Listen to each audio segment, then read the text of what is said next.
Kalahating minuto pagkatapos, bumalik siya. Sa kanyang makamay ay ang lumang magaspang na bag na dala-dala niya nang pumasok sa bahay. Lumapit si Esperanza sa mesang kusina, mabilis na binukas ang zipper ngang bag at ibinubo ang lahat ng nasalop nito sa telang mesa. Ang mabagay ay bumaksak ng mapurol. Hindi maraming gamit. 2 lumang fade na sweta. Isang pagbabago ng damit pang ilalim. Isang makapal na nasalat na medical reference book na may mga bookmarks. Nadia, mangyaring huwag kang umalis, bumubulong si Alicia. Sinisikap na pigilan ang luha. Yumuko si Esperanza at malakas na humalik sa gitna ng ulong bata. Pinagapang niya ang maikling itim na buhok ng bata. Tuwit ang likot mo, munting mayako, mahinang sabi niya. Ikaw ay matapang, kayang-kaya mo. At huwag kang matakot sa kahit anong bagay. Dahan-dahan ngunit tiyak na hinila ni Esperanza ang mga daliringang bata, kinuha ang bag, lumabas sa pasilyo, nakshwot ng mabilis ngulumang fauxfu na yaket at nakpasok po sa sapatos. Binuksan ang harap na pinto at ito ay malakas na nagbukas. Ang mabibigat na kandado ay tumunok ng lachi, habang buhay na pinutol ang kanyang koneksyon sa bahay na ito. Ang katahimikan ay bumalo sa kondominium ng nakakatakot. Nakatayo si Alicia sa pintuan ng kusina, nakatingin sa walang tao na pasilyo. Nanginginig ang manipis na mga balikat niya. Ang naktamong pakilala na ang tanging taong naktiwala at nakprotekta sa kanya ay umalis ay bumalo sa kanya tulad ng isang bigat. Biglang sulong na ang bata ng hindi kontrolado, sinisikap na sundan si Esperanza. Nalimutan niya ang pag-ingat, nalimutan na ang kanyang ngapa ay masyadong mahina pa rin para lumakat ng mag-isa. Sobra siyang nagtulak ng walking frame. Ang aluminum frame ay naluzot sa makinis na sahig at naksabok. Nawala ang balanse ni Alicia. Agad na lumuhot ang kanyang mahinang mga paa. Nawala siya sa balanse at bumagsak sa sahig, tumama ang balikat sa lupa. Kunot ang ni Ricardo, nagising mula sa kanyang pakamangha. Alicia. Tumakbo siya patungo sa bata, nakalimot na ang sugat sa paa, sinisikap na tulungan ang kanyang pamangkin na magtayo, ngunit nilabanan siya ang bata gamit ang 2 kamay parang kaway siya. Huwag mo akong hawakan, umalis ka na, ayaw ko sa iyo. Sumigaw ang bata. Nagpapaligoy sa sahig. Hindi sinubukan ng bata na tumayo. Sumusuporta sa katawan gamit ang mga siko at manipis na mga kamay, nahihilangang mahinang mga paa sa likod, nagsimulang gumapang si Alicia sa kahoy na sahig patungo sa pasilyo. Nakaabot siya sa mabibigat na harap na pintuan at iniapak ang 2 palat doon. Malakas niyang inapak ang 2 palat sa mahal na kahoy na pinto, sinisikap na maabot ang mataas na kandado, ngunit hindi siya makayang gawin. Iniapak niya ang kanyang nusa malamig na pinto at nagpupugat na umiyak, desperado tulad ng makakayak lamang ng isang bata nang mawala ang kanilang huling pag-asa. Nadia. Sigaw ni Alicia sa saradong pinto, nanginginig ang boses. Nay, huwag kang umalis. Mangyaring bumalik ka, Nay. Nakatayo si Ricardo Santos sa gitna ng pasilyo. Nakabitin ang 2 kamay sa kanyang magilid. Pinanot niya ang kanyang pamangkin na gumapang sa sahig, tinatawag ang isang dayuhang babay nanay, at naramdaman niyang lumilipas ang lupa sa ilalim ng kanyang mapaa. Nanalo siya, natuklasan ang magnanakaw, ipinakita ang kanyang pagbabantay, napatunayan ang kaso. Ngunit, nakita ang nanginginig at umiyak na si Alicia, napagtanto ngang general na sarili niyang kamay ang ganap at hindi na maaring itago pa ang kanyang tahanan, ginawa itong malamig na libingan. 2 araw ang lumipas ng dahan-dahan, tulad ng siksik na aspalto. Ang magarang at marangyang condominium ni General Santos ay muli na namang naging isang libingan. Maliban ngayon, mas malamig ito kaysa dati, sa kabilang ng nagnignig na heater. Nawala ang buhay mula sa bahay, wala nang amoy ng sariwang tinapay. Nawala rin ang maikpit ngunit mainit na boses na dating tumutunog tuwing umaga. Ingat ka, Alicia. Sumuko si Alicia. Ang kanyang paglaban, na nagsimula sa kalituhan sa harap na pintuan, ay mabilis na naging nakakatakot na kawalang interes. Nahiga siya sa kama, nakatalikod sa dingding, nakatingin sa kawalan. Hindi siya umiyak. Naubos na ang luha. Sa gabi ng unang araw, dinala ni Ricardo Santos sa kanya ang mangkok ng mainit na chicken soup. Umupo siya sa gilid ng kutson at marahang inihaplos ang balikat ng kanyang pamangkin. Alicia, kumain ka. Kailangan mong muling magkaroon ng lakas. Puno ngang sala, at awa ang boses niya. Dahan-dahan ang batang babay ay lumiko. Malamot ang kanyang mata. Ang makapal na pangingitim, halos itim, ay lumabas sa ilalim ng kanyang mata. Masunurin niyang naibuka ang tuyong labi. Naglagay ngutsarangan sabaw ang general sa kanyang bibig. Nagsikap si Alicia na lumunok, ngunit biglang nabulunan. Kumunot ang kanyang muha sa sakit. Nakukulong siya ng malakas. Isinubo niya ang likido sa takip ng kama, ang lalamunan niya ay matinding kumikibok. Mahigpit niyang niyakap ang kanyang leg gamit ang mahaba at manipis na magadaliri, huminga ng mabilis at gidi. Hindi ito pansamantala. Dahil sa emosyonal na pakabigla at matinding kalungkutan, nawalan niya ang refleks ng paglunok. Nang wala na ang suporta mula sa loop, ang katawan ng batang babae ay simpleng sumuko. Hindi kayang lunukin ni Alicia ang pakain o kahit isang higop ng malinaw na tubig. Nagpanik si Ricardo at tinawag ang doktor.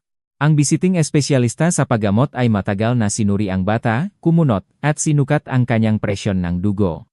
Psychogenic dysphagia, idineklara niya habang ini-install ang laryngoscope. Matinding stress. Binara ng nervous system ang kanyang laryngeal muscles. Kung hindi siya magsisimulang uminom ng tubig bukas, kailangan siyang ipundar ng saline at glucose, o mas mabuti, hospitalisahin para sa neurological treatment, kung hindi man ay mawalan ng tubig. Umalis ang doktor, nag-iwan ng reseta para sa magaan na sedative eye drops. Naiwan si Ricardo Santos nang mag-isa kasama ang kanyang sakuna. Umupo siya sa leather chair na nakaharap sa kamang niyang pamangkin, hawak ang ulo gamit ang kanyang mabibigat na mga kamay. Sa 2 araw na iyon, 10 taon siyang tumanda. Ang kanyang mukha ay naging hukay, takip ng putis na balbas na kulay abuhin, magaspang. Nanalo siya sa laban para mabawi ang 50,000 piso. Napatunayan niya sa kanyang sarili na walang mapagkatiwalaan, ngunit ang presyo para sa katotohanan na ito ay hindi na niya kayang tiisin. Isang Miyerkules ng gabi iyon. Ang panahon ng Abril, nakaaliwan sa kanya ng nakaraang araw ng sikat ng araw, ay biglang nagbago. Bumaba ang temperatura sa ibaba ng freezing.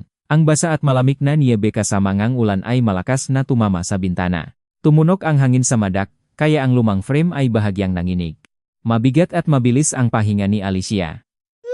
Napagtanto ni Ricardo na hindi siya makakapahintay hanggang umaga. Dahan-dahang namamatay ang bata, nabitak at nagdurugo ang ngalabi. Kailangan niyang agad pumunta sa 24 oras na parmasya para kumuha ng iniresetang gamot at maghanda ng IV drip. Mabigat na nagtindig ang general mula sa kanyang upuan, sumusuporta sa tungkod. Lumabas siya sa madilim na pasilyo. Malamig ang condominium. Binuksan ni Ricardo Santos ang malaking wardrobe. Ang kanyang karaniwang spring jacket ay hindi angkop sa panahon. Hinila niya ang hanger at kinuha ang makapal na winter coat na may fur collar. Hindi niya ito isinuot. Mula noong kalagitnaan ng Pebrero, ang coat ay nakatago sa kanyang nabalikat na may pamilyar na bigat. Instingtibo ay inilagay ni Ricardo ang kanyang kamay sa bulsa, sinusuri kung may lumang resibo o nakalimutang susi. Inilubos ng kanyang kanang kamay sa malalim na loop na bulsa. Natamaan ng kanyang nadaliri ang isang makapal na tiklop na papel. Natigilan si Ricardo, nahinto ang kanyang pahinga sa kanyang clavicle. Dahan-dahan niyang inilabas ang kamay mula sa bulsa, parang natatakot na masunog. Sa malabong liwanag ng pasilyo, isang makapal at maputlang puting sobre ang kumislap ang mismong sobre. Pinunit ng general ang gilid ng sobre gamit ang nga matigas at walang emosyon na mga daliri. Sa loop ay isang makapal na tumpok ng pera. 50,000 piso, bawat isa ay ganun. Biglang malinaw na naalala niya ang isang eksena na halos 1 buwan at kalahati na ang nakakaraan. Kalagitnaan ng Pebrero. Nakatayo siya sa parehong pasilyo, nagbibihis para pumunta sa opisina ng notaryo. Kinuha niya ang sobre mula sa isang maliit na aklat at naglayon na ilagay ito sa kanyang bag nang tumunog ang telepono. Ang doktor ni Alicia mula sa klinika ang tumawag. Tumawag siya para tanungin tungkol sa maresultangang pagsusuri. Mabilis niyang napalaya ang kanyang makamay, instingtibo ay isinapili ang sobre sa loop na bulsang chot. Ang usapan ay naging mahaba at tensyonado. Pagkatapos, nagdesisyon ang general na hindi na siya umalis. Tinanggal niya ang coat at binitay ito sa pinakamalayong sulok ng wardrobe. Kinabukasan, nang bigla itong lumamig, nagpalit siya ng mas manipis na jacket. Ang sobre ay nananatili ron sa bulsa ng kanyang chot. Nalaglag ang kanyang tungkot sa sahig ng malakas. Kumatok si Ricardo Santos sa pinto ng wardrobe. Naramdaman niyang nanginginig ang kanyang mapa. Ang sukdulan na kahihiyan at pakilala sa kanyang pagkakamali ay nagparalisa sa kanya. Isang pakiramdam ng pakahilo ang bumaba sa kanyang lalamunan. Naalala niya ang mukha ni Esperanza sa kusina, ang mahinahon niyang nga mata na puno ng pait na pakabigo. Naalala niya ang pagiling niya sa kanya na ibuhos ang lahat ng laman ng bag niya, ang pag-insulto sa kanya, pagtawag sa kanya na magnanakaw at walang utang na loob. Nakatayo ang babay sa harap niya, nahiya, hubot-hubad dahil sa kanyang mahinala, ipinakita ang kaunting nga gamit niya at larawan ng anak na nagtataksil sa kanya sa mesa. Habang ang pra ay tahimik na nananatili sa kanyang wardrobe. Tinabasak niya ang tanging taong nagdadala ng liwanag sa bahay na ito. Nakuha niya ang ina mula sa paralisadong pamangkin niya dahil ang senilidad at kayabangan ng isang general ay nananaig sa pangangatuwiran. Huminto si Ricardo sa pinto ng wardrobe, humihingal. Mahigpit niyang hawak ang sinumpang sobre sa kanyang kamay, ang manggatala ay gumuruming. Ano ang nagawa ko? Malat niyang sinabi sa walang tao na pasilyo. Diyos ko, ano ang nagawa ko? Biglang naktindak siya. Nawala ang sakit sa tuhod, pinalitan ng malakas na daloy ng adrenaline. Kinuha ni Ricardo Santos ang kanyang telepono mula sa bedside table at pinindot ang numero ni Pablo. Isang madaling araw. Hindi agad sumagot si Pablo. Antok at inis ang boses ngepenging pulisya. General, tinitingnan ba ninyo ang oras? Bukas ay may meeting ako sa headquarters. Pablo, tingnan ang address, inipalitan siya ni Ricardo. Ang boses nga general ay mababa, tulak, ganap na kakaiba. Wala ng kaunting otoridad, desperasyon na lamang. Nadezhda Matveyevna Sokolova saan siya nakatira? Sinabi ko na sa inyo. Nasa dormitoryo siya sa Industrial Street. Ricardo Santos, ano ang nangyari? Isang kakilakilabot na bagay ang nagawa ko, Pablo. Nahanap ko ang pera sa aking coat. Isang mahabang, mabigat na katahimikan ang bumalo sa kabilang dulo. Nawala ang antok ni Pablo. Naintindihan. Matuyo at napakamekting na sagot ng pulis. Ang paggalang niya sa dating amo niya ay ganap na nawala sa kanyang boses. Isulat mo ang address. Industrial na daanan. Gusaling Bulg. 7. Lumang dormitoryo ng textile factory. Ikatlong palapag.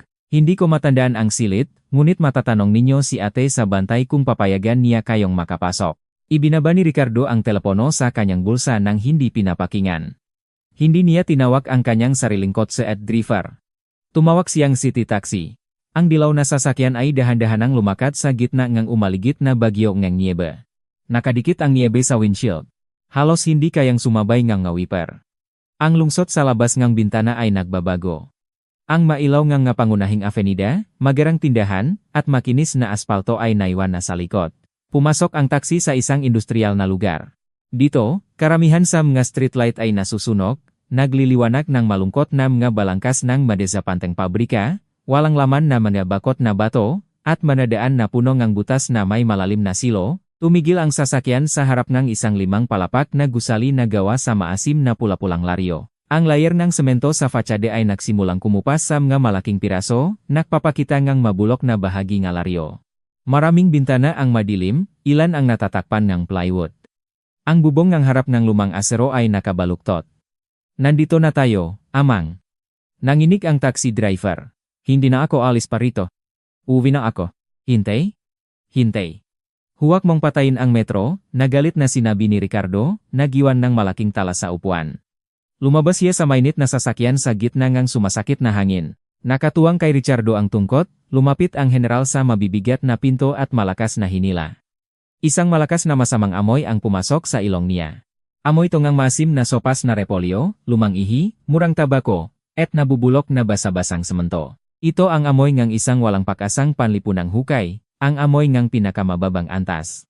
Sa madilim na pasilyo, sa likod ng isang salaming partisyon, natutulok ang isang mataba na babae. Hindi ginising ni Ricardo ang babae. Nagsimula siyang mabigat na umakyat sa beto na hagdan. Ang mabaitang ay may bitak, ang railing ay nasisira sa maraming lugar. Sa landing ng ikalawang palapag, may isang taong natutulok mismo sa sahig, natatakpan ng lumang jacket. Ang kontras sa malinis na 200 metrong kwadrado na condominium niya at ang maruming katotohanan ito ay mas mapanimdim kaysa isang latigo. At sa purgatorio ring ito, itinaboy niya ang babaeng nakpuyat sa tabi ng kamangang kanyang pamangkin. Ikatlong palapag, isang mahaba at madilim na pasilyo. Kumikisap ang ilaw, naglabas ng nakakainis na kalabok. Ang dingding ay pintura ng isang nakakalason na asul na kulay, kumukupas. Ang matunong ng nabuwak na buhay ay dumating sa kabilang ng manipis na mga pinto. Umiyak ang isang bata sa isang lugar, at 2 naglalasing na lalaki ang bahaw na nakmumura sa likod ng dingding. Ang isang murang radyo ay nagpapatuktong ng musika. Lumakad si Ricardo sa pasilyo. Matukoy na tinitingnan ang mga baluktot na numero sa mga pinto. Sa dulo ng pasilyo, nakita niya ang isang babaeng nakasuot ng gragradong Amerikana na nanigarilyo, nagtatatapon ng abo sa isang lata ng sardinas. Nasaan si Sokolova? Tanong ng general, tumigil sa tabi ng babay. Tinitingnan siya ngang babay ng may pagot, tinitimbang ang kanyang mahal na coat at fur collar. Nadia, doon, Belge. 312. Ngunit hindi lang siya ang naroon. Nahintay ng 20 silang isang linggo. Lumapit si Ricardo sa tiwaling pinto, natatakpan ng punit na faux leather. Itinayo niya ang kanyang kamay, at 3 beses na kumatok sa pinto. Hindi nakalok ang pinto, isang hindi pamilyar na boses ng babay ang narinig sa likod ng pinto. Pinindot ni Ricardo Santos ang knob at pumasok. Ang kwarto ay napakaliit, hindi pala 12 metrong kwadrado. Masyadong masiksik ito para sa 2 lumang folding iron bed, isang lumang ref na lumalakas tulad ng traktora, at isang matandang mesa ng kusina. Isang tumpok ng hindi pa nahugasang kaldero at kawali ang nakatambak sa mesa. Ang papel sa dingding ay matagal nang kumupas at nakalat. Isang mataba na babae ang natutulog sa isa sa mga folding bed, ang ulo niya ay natatakpan, habang si Esperanza naman ay nakaupo sa kabilang kama, mismo sa tabi ng bintana. Nakasuot siya ng pamilyar na gris na turtleneck, na may lumang knitted na scarf na nakasampay sa balikat niya. Isang maalikabok na lampara, walang talbos, ay nagsisibol sa itaas niya. Hawak ni Esperanza ang punit na medical reference book sa kanyang tuhod, ngunit hindi niya ito binabasa. Nakatingin siya sa labas ng madilim na bintana, ang maruming nga pata ng ulan ay nahuhulog. Narinig ang tunog ng ngahakbang, dahan-dahan siyang lumiko. Hindi gumalaw si Esperanza nang makita ang pintuan ng kwartong general. Ang kanyang ekspresyon ay hindi nagbago. Simpleng isinara niya ang aklat at inilagay ito sa gilid ng kama. Pumasok si Ricardo sa pintuan. Pakiramdam niya ay nangangapos siyangang hininga sa maliit na kwartong ito. Mabigat at makapal ang hangin dito. Tahimik na itinanggal ngang lalaki ang kanyang mahal na fur cap, inilantat ang puting buhok, at mahigpit na hinawakan ito sa kanyang kamay. Pagkatapos, lumapit siya sa mesa, kinuha ang isang gusot na puting sobremula sa bulsa ng kanyang kot, at inilagay ito sa langis mantikang takip ng mesa sa tabi ng maruming tasa. Napalunok si Ricardo Santos. Inihanda niya ang kanyang lalamunan, sinisikap na lampasan ang bukol doon. Nahanap na. Nasalop ng bulsa ng aking kot sila. Inilagay ko sila noon nang mag-isa humigit kumulang 1 buwan at kalahati na ang nakakaraan at nakalimutan. Hindi man lumingon si Esperanza sa sobre. Tuwirang tumingin siya sa mga mata ni Ricardo. At sa mahinahon at direktang tingin na iyon, ang general ay naramdamang maliit at hamak. Natutuwa ako para sa inyo, Ricardo Santos, mahinahon niyang sinabi. Ngayon ay mapayapa na ang inyong kaluluwa, maari na kayong umuwi. Malakas na pinahalong kamay ni Ricardo ang dulong ng kanyang tungkot. Gusto niyang lumubog sa pamamagitan ng sahig ng dormitoryo. Nadia. Humakbang siya patungo sa kama niya. Nadezhda Matveyevna. Patawad po. Ang mga salita ay lumabas ng lubos na mahirap, ngunit nang sabihin niya ito, naramdaman niyang ang hindi nakikitang pader na itinayo niya sa paligid ng kanyang sarili sa loob ng mga dekada ay nagsimulang gumuho. Hindi ko ito sinasabi bilang general patawad kundi bilang isang matanda, mahinang, lubos na nagdurusang lalaki. Lumiko si Esperanza sa bintana. Tinatanggap ko ang pahingingang patawad, mahinang sinabi niya. Paalam, hindi niya siya itinaboy, ngunit ang kanyang tono ay nagpapanlamig sa kanya. Napagtanto ni Ricardo na ang nasalita ay walang kapangyarihan dito. Nag-agaw buhay si Alicia, sinabi niya, tinitingnan lamang ang manipis na likod ng babay. Nanginig ang magabalikat ni Esperanza. Dahan-dahan siyang lumiko para harapin ang lalaki. Sa unang pagkakataon ng gabing iyon, isang pag-alala ang lumabas sa kanyang mga mata. Ang profesional na insting ng isang nurse at ang maternal na instinct ay agad na tinanggal ang huling hadlang. Ano ang nangyari sa kanya? Mabilis na tanong ni Esperanza. Nahilik pasulong. Ayaw niyang uminom ng tubig o kumain. Nervous spasm ng lalamunan. Nandun ang dokter at sinabi niyang hindi siya makakaswalo hanggang umaga, at dadalhin nila siya sa neurological unit sa pamamagitan ng IFE. Nakatalikot siya sa dingding at tahimik, naghihintay sa iyo. Ibinaba ni Ricardo ang ulo. Sinira ko ang lahat. Pinalabas ko ang aking anak sa bahay dahil hindi siya sumunod sa akin. At ngayon pinalalapit ko ang aking pamangkin sa kabaon dahil sa aking kayabangan. Nakit sana, Nadia, umalis tayo. Humingi ng kahit anong gusto mo, kahit anong halaga. Ibibigay ko ang lahat. Nakatayo si Ricardo Santos sa harap niya sa mahal na duffel coat sa isang kwartong puno ng hirapan, nanginginig ang kanyang mabalikat, ang mapakmataas na general ay ganap na nasiraan ngayon. Tumingin si Esperanza sa sobre na naglalaman ng 50,000 sa maruming mesa. Pagkatapos ay ibinaling niya ang tingin sa matandang na durok na lalaki. Dahan-dahan siyang lumabas ang kama, lumapit sa mesa, gamit ang dalawang daliri ay kinuha ang sobre at iniabot kay Richardo. Itago mo ang pera, Richardo Santos, tiyak niyang sinabi. Hindi ako nagbebentaeng aking sarili sa halagang 50,000 o 1,000,000, at hindi ako babalik para sa iyo. Lumapit siya sa lugar kung saan ang bag niya ay nakalagay pa rin sa sulok ng kwarto. At babalik ako dahil si Alicia at ako ay hindi pa natapos ang aming necklace ng nga pretzel, at hindi pa niya natutuit ang kanyang likod. Nagmadaling nagsuot ng jacket si Esperanza at hinawakan ang bag. Ngunit mayroon akong isang kondisyon, General. Isa lamang. Kahit anong bagay, huminga ng mabigat si Richardo, nanginginig na hawak ang sobre. Hindi na walang kandadong nagtatali sa ating makaluluwa, tiyak na sinabi ni Esperanza ang bawat salita. Walang pagsusuri, walang pag-alala. Nagtitiwala kami sa isa't isa, o babaliking? Nagtitiwala kamindihan. Naintindihan. Naintindihan. Nadia ang salita ng pulis. Makasama silang lumabas ang dormitoryo. Nagising ang taxi driver sa kanyang manibela, kumunot nang sumakay sila sa likurang upuan. Ang sasakyan ay mabilis na naglipat sa gitna ang bagyo ang niebe pabalik sa sentro ang lungsod. Tahimik sila sa buong daan, ngunit iba ang katahimikang ito hindi marahas, kundi nahihintay. Nang lumiko ang susi ni Ricardo Santos sa kandadoeng condominium, tahimik tulad ang isang pahina ang espasyo. Binuksan ng lalaki ang pinto. Hindi nagabala si Esperanza na maghubat ngang sapatos. Itinapon niya ang bag sa pasilyo, inihagis ang fur jacket sa sahig, at mabilis at tiyak na lumakat pababa ngang pasilyo patungo sa silid ng bata. Alicia, malakas niyang tinawag. Ang kanyang boses ay puno ng tunay at masigasig na enerhiya. Bakit hindi ka patulog, maganda ko? Isang mapuro na tunok ang narinig mula sa silid ng tulok. Nakatayo si Richardo nang walang galaw sa pasilyo, takot na huminga. Lumabas si Alicia sa pintuan ng silid ng bata. Nakasuot siya ng pambahay. Ang walking frame niya ay naiwana sa isang lugar malapit sa kama. Nakatayo siya ng mag-isa. Ang mapa ay mahina pa rin, nanginginig dahil sa nakakatakot na pagsisikap. Malanto ang manipis na tuhod niya.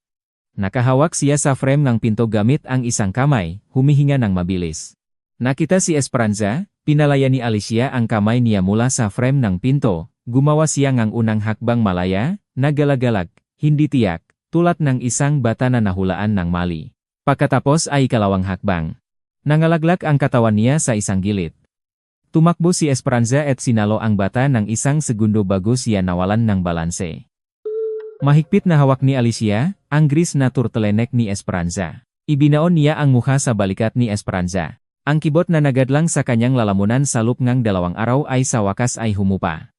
Umiyak nang nagagos ang batang babay, ngunit ito ay mangaluhang sukdulanggaan at kalinawan. Nadia, Nadia, nandito ka na? Pumulupot si Alicia, kumapit sa babay na parang gustong maging isa sa kanya. Pinagapang ni Esperanza ang kanyang likod, hinalikan ang gitna ng kanyang ulo, at ang magagris na mata niya ay nagsisimulang pumatak rin ng luha. Nandito ka na, munting maya ko. Hindi kita iwan. Inangat ni Alicia ang kanyang basang muha. Gutom na ako, Nadia, pakiusap, magluto kang sopas para sa akin.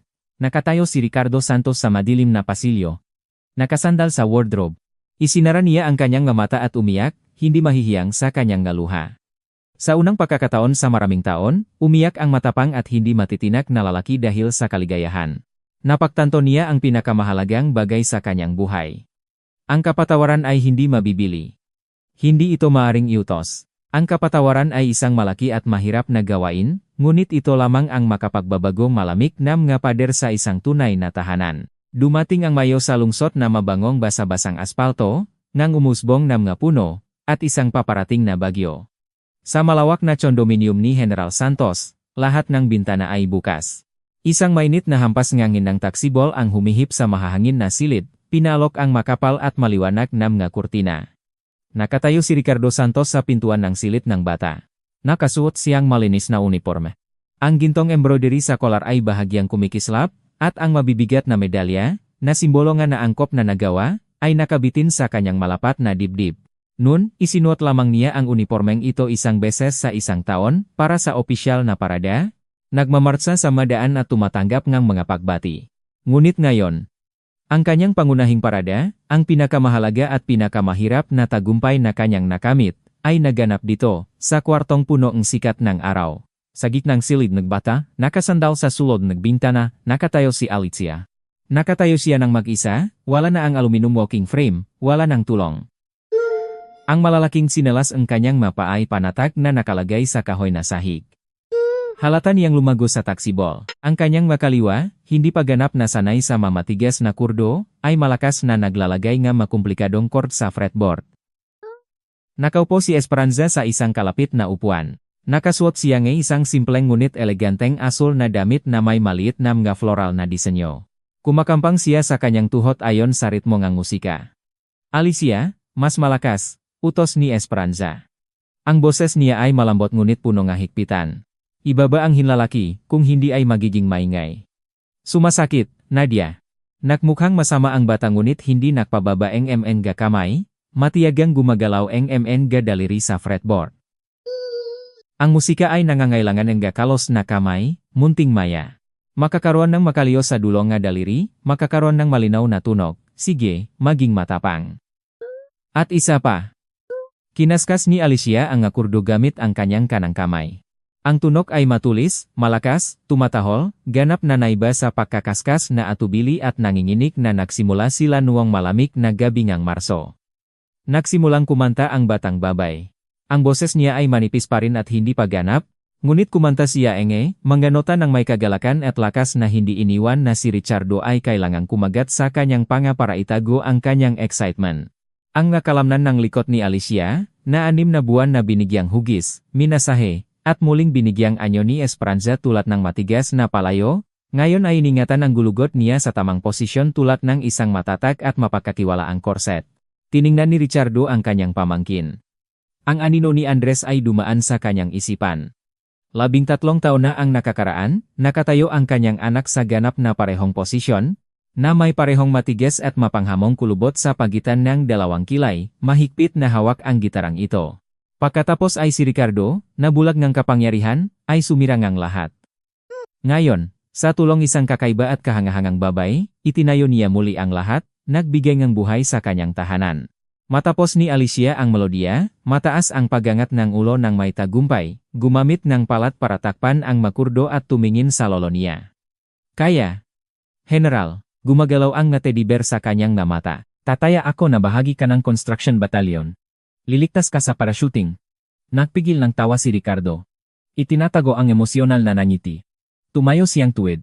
Inayos ang kanyang jacket. Tuwid ang likod. Hawak ang dibdib, alis ang ulo. Tama, ibayo ang dibdib palabas. Ngumiti ang batang babae at nagbigay galang ang kamay sa isa pang kamay. Naktayo si Esperanza mula sa kanyang upuan. Lumapit siya kay Alicia. Marahang kinuha ang gitara mula sa mga kamay niya at inilagay ang instrumento sa sulok ng kwarto. Sapat na iyon. Hindi na tayo kailangang pilitin pa. Ang ating mga kasukasuan ay mahina pa rin, sabi ni Esperanza, habang tinatamis ang kuwan ng bata. Sa kusina, ang tinapay ay lumamig na. Ang hapakainan ay nilatak ng may katangian ng saganang Filipino na matagal nang nakalimutan ni Richardo sa kanyang nga mamahaling restoran.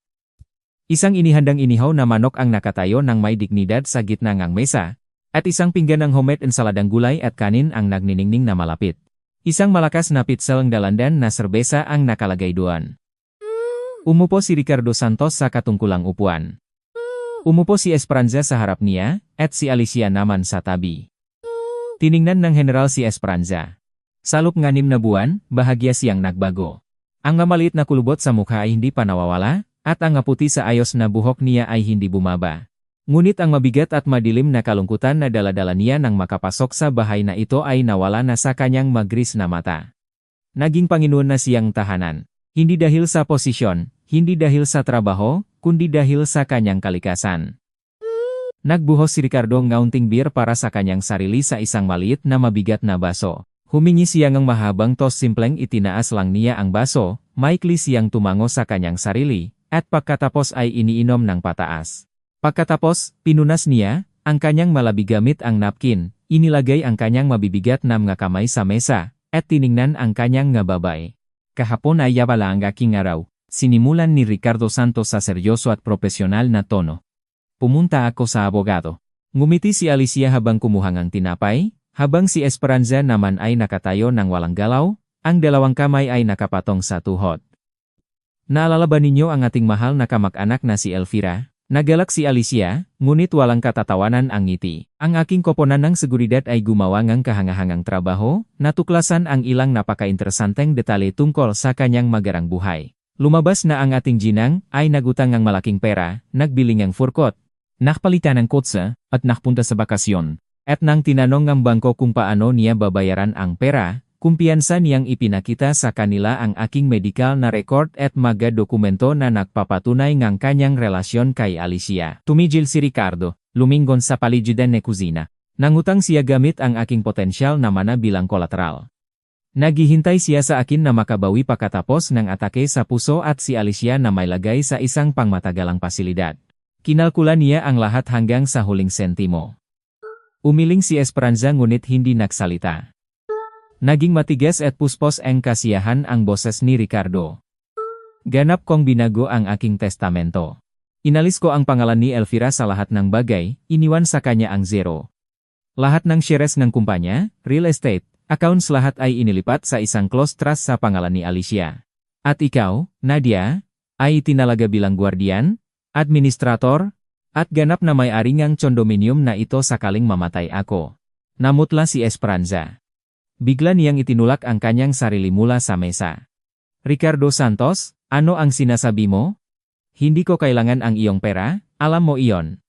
Bakit mo ako hinihila sa bagay na ito? Umupo ka, Nadia. Matibay na sinabi ni Ricardo. Hindi ito bayad, ito ay proteksyon. Proteksyon para sa inyo dalawa. Si Elvira ay hindi na kailanman makakalapak sa bahay na ito dahil wala siyang kinabukasan dito. Siya ay may milyon-milyong utang, hinahabol siya nga kumpanya ngang utang, at nasa masamang kalagayan ang pinansyal. Ang bilok na iyon na tinutukoy mo, Nadia, palagi itong bumabalik. Ngumiti si Alicia, nakikinig sa usapan ng matatanda. Ang ngiti niya ay walang malisya, nagpapakita lamang ng malalim at tunay na pakiramdam ng katarungan. Ngunit hindi pa ito ang lahat. Pinakabitan ni Ricardo ang kanyang nga daliri. Ang pinakamahirap na bahagi ng usapan ay nasa harap pa. Tuwid niyang tiningnan ang nga mata ni Esperanza. Pagkatapos pumunta sa opisina ng abogado, pumunta ako sa bangko para makita ang iyong anak. Isang nakakatakot na katahimikan ang bumalo sa kusina. Kahit ang wall clock ay tila tumigil ng tiktak. Kumunot ang mukha ni Esperanza sa sakit. Huminga siya ng malalim. Ang kamay niya ay mabilis na nagabot sa dibdib, ginuruming ang kuwan ng damit niya. Bakit? Bumubulong siya. Ngunit tinawagan ko siya. Ricardo Santos, bakit? Tinalikuran niya ako. Para sa kanya, isa akong kriminal, isang kahihiyan ng pamilya. Ba't pa kailangang matakot? Nadas damat vayef na. Wala nang ibang dapat sabihin, sagot ng general. Isang hangal lang siya, naliligaw sa ambisyon ng karera. At ang mga hangal ay kailangang tratuhing mahigpit. Inunan ni Ricardo ang kanyang upuan, inaalala ang kahapon. Pumunta ako sa kanyang prestihiyosong bangko sa kalagitnaan ng oras ng trabaho. Isang malawak na bulwagang may mga baso at partition, daan-daang empleyado ang nagtatrabaho sa mga keyboard. Pumasok ako sa bukas na espasyong iyon sa malinis na uniforme, may tiwala at mabigat na lakat. Hindi nangahas ang magwardiya sa seguridad na mangusap. Naramdaman ni Ricardo Santos na lahat sila ay nagtahimik. Nakaupo ang Dennis N.G. Esperanza sa sentral na mesa. Nakatayo, sa tabi niya ang kanyang boss, ang branch director, at ilang deputy. Nagtatalakayin sila tungkol sa loan portfolio. Direkta akong lumapit sa kanila. Naghilig si Ricardo pasulong. Hindi agad nakilala ni Dennis ang akin, at nang makilala niya, namutla siya. Inilabas ko ang mga opisyal na dokumento mula sa pangunahing tanggapan ng Department of Justice, excerpt mula sa saradong kaso tungkol sa Chief Doctor na nakulong. Katibayan ng ganap na inosensya ng iyong ina, Celio, pirma. Tinakpan ni Esperanza ang mukha niya ng kamay. Nagsimulang bahagyang nanginig ang kanyang nga balikat. Itinapon ko ang nga papeles na iyon sa kanyang mesa, direkta sa ibabaw nga niyang nga file. Ang boses ni Ricardo ay malakas sa kusina tulad ng kahapon sa bangko, at nagsalita siya ng sapat na malakas para marinig ngang buong fish tank, para marinig ngang lahat ng kanyang nga boss. Ang iyong ina ay isang banal. Iningatan niya ang isang batang buhay mula sa bingit ng kamatayan, ngunit ikaw ay naging duwag. Tinalikuran mo ang iyong ina dahil lamang sa isang komportableng upuan at mga alingaw-ngaw. Ang iyong posisyon ay itinayo sa kanyang maluha. Diyos ko! Nagsimulang hikbi si Esperanza. Ang kanilang manager ay nakatayo ron na nakanganga, nagpatuloy si Ricardo Santos. At hindi matitinak ni Dennis ang ulo niya. Nakatingin siya sa mga pahina na may opisyal na selyo at huminga ng mabilis. Bago umalis. Nahilik ako sa kanya at sinabi ko. Kung hindi ka pumunta sa iyong ina bago lumubog ang araw at lumuhot ka para humingi ng tawad, pipisilin ko ang gatilyo. Bukas ay palalabasin ka sa bangkong ito ng may dungis, at walang maayos na tao sa lungsod ang makikipakamay sa iyo. Sisirain ko ang iyong karera, ang bagay na ibinenta mo ang iyong konsyensya para dito. Lumiko siya at umalis. Inihiwalay ni Esperanza ang kanyang kamay sa mesa. Tiningnan niya ang general ng malawak na mata, punong luha at gulat. Sinira ninyo ang buhay ng aking anak, malungkot niyang sinabi. Siya ay isang mapakmataas na lalaki. Hindi niya patatawarin ang pagkahiya na ito sa harap ng kanyang na boss. Ang pagmamalaki ay isang sakit, Nadia. Nagmahal dito sa buong buhay ko. At dahil dito, nawala sa akin ang aking anak. Matuwid ang sagot ni Ricardo. Ang operasyon ay masakit. Para ang buto ay muling lumago ng tama, minsan kailangan pa itong baliin uli. Tumunok ng malakas at matulis ang doorbell, nagulat ang tatlo sa kanila. Ang biglang tunog ay sumira sa tensyonado na kapaligiran ng kusina. Natigilan si Esperanza. Ang kanyang mata ay tumingin sa pasilyo, pagkatapos ay lumingon sa general. Lumakat ka, mahinang sinabi ni Ricardo Santos, tumango sa direksyon ng pasilyo. Pumunta at buksan ang pinto. Naktayo siya, nanginginig ang mga paa. Dahan-dahang lumapit si Esperanza sa pasilyo, parang nanaginip, ang kanyang kamay ay dumampi sa papel sa dingding para hindi matumba. Humupa ang hangin. Tumigil siya sa harap ng mabibigat na pinto, gamit ang nanginginig na magkamay ay hinawakan ang kandado at hinila ang hawakan. Nakatayo si Dennis sa pintuan. Hindi siya nakasuot ng karaniwang malinis na jacket. Nakabali ang kanyang kurbata. Nakabukas ang pinakaitaas na pindutan ng kanyang mahal na polo. Mapulaw at kulot ang muka. Na may mga itim na bilog sa ilalim ng mga mata. Mukha ng isang taong hindi natulog at lubos na nahihiya. Sa tabi niya, mahigpit na hawak ang kamay niya, ay isang batang lalaki na humigit kumulang 4 na taong gulang, nakasuot ng manipis na spring jacket. Ang batang apo na nakita lamang ni Esperanza sa isang larawan. Ilang matagal at hindi matisin na segundo silang naktitig sa isa't isa. Ang lahat ng sakit, lahat ng gabi na hindi natulog sa piitan, lahat ng katakutan ng nagisang pagbisita sa bisita room ay lumabas sa harap ni Esperanza. Hindi kayang tiisin ni Dennis ang tingin niya, ibinaba niya ang ulo. Nanginig ang kanyang mga balikat. Ang mahinahon at matagumpay na Deputy Director Ngango, ipinagmamalaki ng Departamento ng Pananalapi, ay dahan-dahanang lumuhod sa matigas na karpet sa pasilyo. Kumapit ng mahigpit ang bata sa kanyang ama sa takot. Nay. Ang boses ni Dennis ay napalunok, nagbago sa isang malupit at nangingiyak na pag-ungol. Hindi siya nagsikap na bigyang katwiran ang sarili, hindi nahanap ng dahilan, tumingin lamang sa sahig, ang luha ay nahuhulog sa kanyang makinang na sapatos. Nay, patawarin ninyo ako. Para sa Diyos, patawarin ninyo ako. Napakahangal ko. Ang masalitang ito ay sumirang huling pader. Lahat ng pagtitiis sa kulungan, lahat ng kahigpitan na naipon ni Esperanza sa mga nakaraang taon, ay nawala sa isang kisap mata.